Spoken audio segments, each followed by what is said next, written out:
भगवान श्री कृष्ण कहते हैं कि जब भी किसी कार्य को करने में अगर लालच होगा, बेईमानी होगी, जलन होगी, तो वो काम ना तो सही होगा, ना ही उसका परिणाम फलदायी होंगे।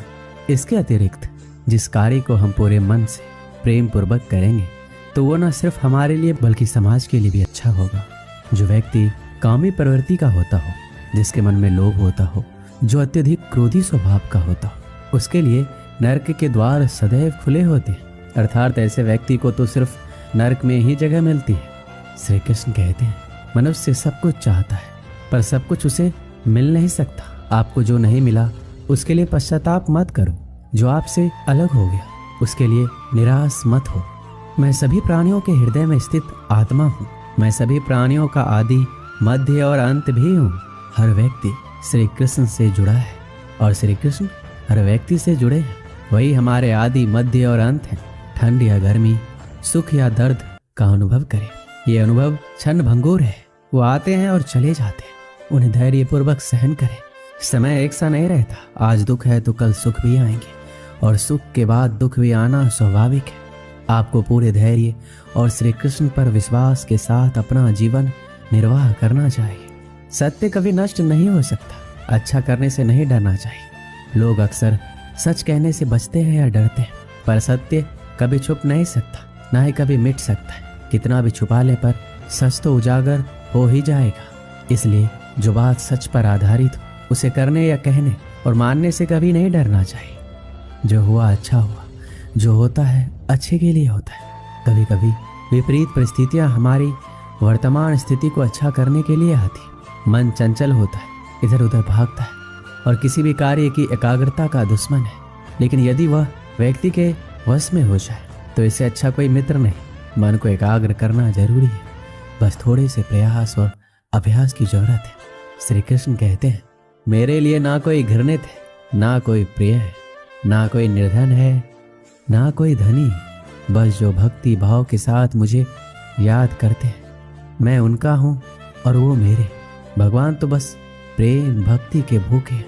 जो भी उनकी भक्ति में लीन होता है, जो भी प्रेम से उन्हें याद करता है, वो सदैव उसका कल्याण करते हैं। जब भी आप कोई बुरा कार्य करते हो या अच्छा कार्य करते हो, आपको लगता है कि कोई देख नहीं रहा है, तो यहाँ श्री कृष्ण कहते हैं कि जो तुम कुछ कर रहे हो उस पर मेरी दृष्टि सदैव तुम पर है। इसलिए आप ये मत समझो कि आप अकेले हैं। आपके साथ श्री कृष्ण सदैव है। हमारी सफलता और असफलता इस बात पर निर्भर करती है कि हम खुद पर कितना विश्वास करते हैं। व्यक्ति जो चाहे बन सकता है यदि पूरे विश्वास के साथ अपने लक्ष्य पर लगातार चलता रहे। जिस इंसान के चारों तरफ नकारात्मक लोग रहते हैं, उस इंसान का मंजिल से भटक जाना तय है। कहते हैं मन के हारे हार है और मन के जीते जीत। जिस प्रकार सकारात्मक विचारों से सफलता मिलती है, उसी प्रकार नकारात्मक विचार असफलता के मार्ग की ओर अग्रसर करते हैं। क्योंकि जैसा हम सोचते हैं वैसा ही हम बनते जाते हैं और अपने विचारों के माध्यम से ही हमें नकारात्मक और सकारात्मक परिणाम मिलते हैं। अपने अनिवार्य कर्तव्य का पालन करें, क्योंकि क्रिया वास्तव में निष्क्रियता से बेहतर है। मनुष्य ही एक ऐसा प्राणी है जो कर्म करता है, इसलिए कर्म करना प्रत्येक व्यक्ति का धर्म भी है। कर्म करने वाला व्यक्ति कर्मवीर कहलाता है। इसलिए कार्य करते रहना खाली बैठे रहने से हमेशा बेहतर होता है। समय हमेशा चलता रहता है, कभी रुकता नहीं है। यदि आज आपका बुरा समय है तो कल अच्छा आएगा। इसलिए आप बिना किसी स्वार्थ के सिर्फ कर्म कीजिए, फल समय खुद देगा। ना तो समय रुकता है, ना ही एक सा रहता है, ये हमेशा बदलता है। सुख के बाद दुख, दुख के बाद सुख का आना अनिवार्य है। इस पर हमारा कोई वश नहीं है, लेकिन कर्म पर हमारा वश जरूर है। इसलिए सिर्फ कर्म कीजिए, वो भी बिना चिंता किए। समय आने पर फल अवश्य मिलेगा। जो अज्ञानी व्यक्ति होता है वो ये गलतफहमी पाल लेता है कि मैं करता हूँ, सभी कार्य मेरे द्वारा किए जा रहे हैं, उसमें अहंकार घर कर लेता है। परंतु इस सृष्टि में जो भी हो रहा है वो तो प्रकृति द्वारा किया जा रहा है। अज्ञानता के कारण व्यक्ति में जो मैं का अहंकार जन्म लेता है तो उसका पतन होना निश्चित है। श्री कृष्ण कहते हैं कि वो किसी के भाग्य के निर्माता नहीं है। व्यक्ति खुद ही अपना भाग्य लिखता है। आप जैसा बीज बोएंगे आप वैसा ही फसल काटेंगे। आप जैसा कर्म करेंगे आपको वैसे ही परिणाम मिलेंगे। यदि विद्यार्थी मन लगाकर पढ़ाई करेंगे तो परीक्षा में सफल होंगे। इसलिए हर व्यक्ति का भाग्य तभी बदलेगा जब वो ऐसे कर्म करेगा। पृथ्वी, जल, अग्नि, वायु, आकाश, मन, बुद्धि और अहंकार, ये मेरी प्रकृति के 8 विभाग हैं। जो कुछ भी है वो वर्तमान में है। जो बीत गया है वो नहीं आएगा, और जो आने वाला है उसकी चिंता नहीं, बल्कि खुले हाथों से वर्तमान का स्वागत करें। श्री कृष्ण कहते हैं, मन उन लोगों के लिए दुश्मन की तरह काम करता है जो इसे नियंत्रित नहीं करते, और जिसने अपने मन को जीत लिया है उसके लिए मन सबसे अच्छा मित्र है। क्रोध में इंसान भ्रमित हो जाता है, और भ्रम से बुद्धि व्यग्र हो जाती है, और अपने गलत फैसले के चलते उसका पतन शुरू हो जाता है। खुशी मन की वो अवस्था है जिसका बाहरी दुनिया से कोई लेना देना नहीं है। कोई भी व्यक्ति जो अच्छा काम करता है उसका कभी भी बुरा अंत नहीं होगा, चाहे यहाँ या आने वाले संसार में। श्री कृष्ण कहते हैं, तुम अपने आप को मुझे अर्पित करो, यही सबसे उत्तम सहारा है। जो इस सहारे को जानता है वो भय, चिंता, शोक से सर्वदा मुक्त है। इच्छाओं में कमी ही सुख की कुंजी है। उम्मीद ही आपको रिश्ते में कमजोर बनाती है। उम्मीद का जन्म आपके मन में ही होता है। शांत, नम्रता, मौन, संयम और पवित्रता ये मन के अनुशासन है जिसे तुम अपना समझकर मग्न हो रहे हो। बस यही प्रसन्नता तुम्हारे दुखों का कारण है। कर्म मुझसे नहीं चिपके रहते, क्योंकि मैं उनके परिणामों से जुड़ा नहीं हूँ। जो लोग इसे समझते हैं उसका अभ्यास करते हैं, वो स्वतंत्रता और खुशी से रहते हैं। मेरा, तेरा, छोटा बड़ा, अपना पराया मन से मिटा दो, फिर सब तुम्हारे हैं। तुम सबके हो। आप अकेले आए हैं, अकेले ही जाना है, इसलिए खुद पर भरोसा रखो। एक गरीब किसान को उसके एक मित्र ने कुछ बीज दिए और उसे बताया कि ये बीज बांस के पेड़ की उस प्रजाति के हैं जो बाहर के देशों में पाए जाते हैं। इन पेड़ों की ऊंचाई 90 फीट तक होती है। किसान ने वो बीज अपने मित्र से लिए और उन्हें अपने खेत में बो दिए। उन्हें आशा थी कि जिस दिन वो बांस के ऊंचे पेड़ बन जाएंगे, उन बांसों को बेचकर वो अच्छी आमदनी करेगा और उसका परिवार एक अच्छा जीवन जी पाएगा। वह उन बीजों को पानी देता, देखभाल करता, रात में भगवान से प्रार्थना करता कि उसके सपने पूरे हो जाए और इन बीजों से 100% परिणाम मिले। वह रोज अपने खेत में जाकर देखता कि बीज अंकुरित हुए हैं या नहीं, लेकिन उसे उनमें कोई भी परिवर्तन दिखाई नहीं पड़ता। इस तरह 1 वर्ष बीत गए, लेकिन उन बीजों से अंकुर नहीं फूटे। अन्य बीज समानतः 1 सप्ताह में अंकुरित हो जाते थे और कुछ महीनों में ही फसल आ जाते थे। उस फसल के द्वारा ही किसान के परिवार का भरण पोषण होता था।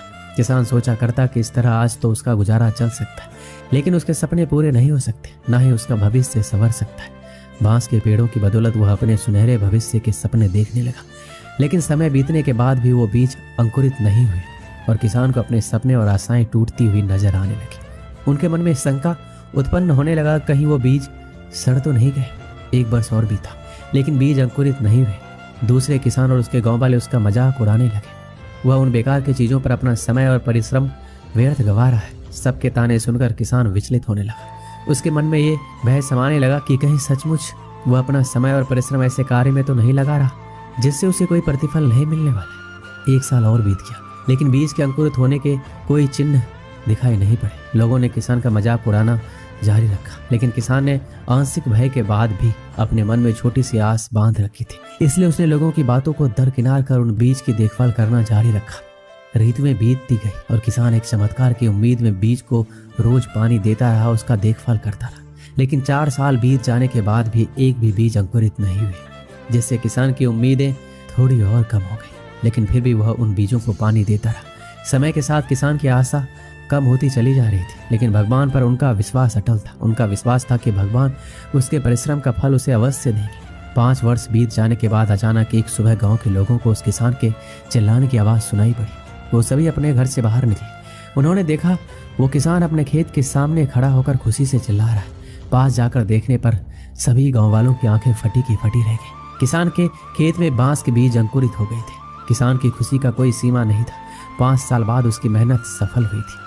वह खेत गांव वालों के आकर्षण का केंद्र बन गया। बांस के पेड़ तेजी से बढ़ रहे थे। 5 feet, 10 feet, 20 feet, 50 feet, 70 feet, 80 feet और 90 फीट।